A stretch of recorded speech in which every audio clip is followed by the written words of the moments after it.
Hello, everybody.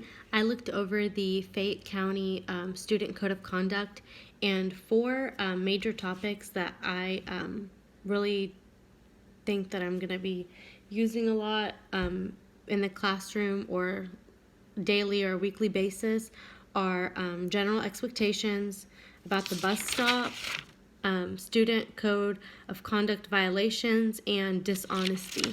So the first one I wanted to start off with was general expectations, like behaving at all, on your best behavior at all times, having these school main doors closed, informing school personnel if you become aware of threats, and respecting personal and school property at all times. The second one I really want to go over is bus stop. I feel like there's been a lot of incidents with people not stopping behind the school bus whenever it stops, and it can be really dangerous for not only the kids getting off the bus, but even the bus driver. So some of the tips that were in the student code of conduct about the bus stop were to arrive 5 minutes before the bus, remain clear of traffic, keeping your body inside of the school bus.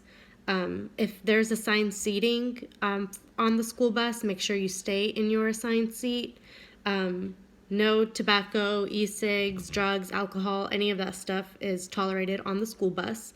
And do not cross the street until directed by the school bus driver, or if there's like a bus assistant or somebody. Another topic that I wanted to cover is the student code of conduct violations.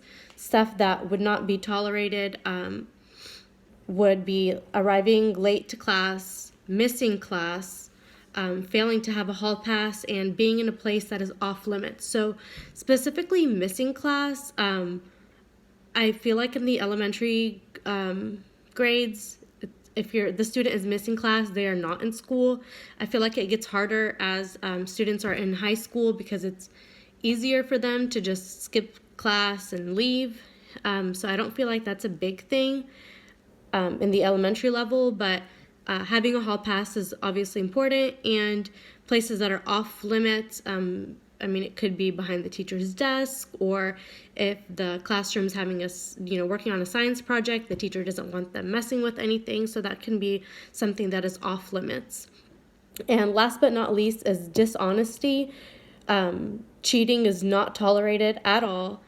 Examples of cheating would be like using a cell phone during a test, or copying homework or a quiz from another student, signing a parent's name. It can be for a permission slip or a tardy slip or whatever the reason is. You cannot sign your parent's name. And failing to be truthful at all times.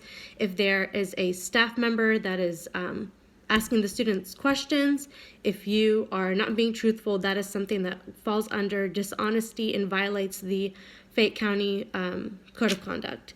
So those are the four things that I wanted to cover and I found really important, and that I would probably be using every day or at least every week on the elementary level.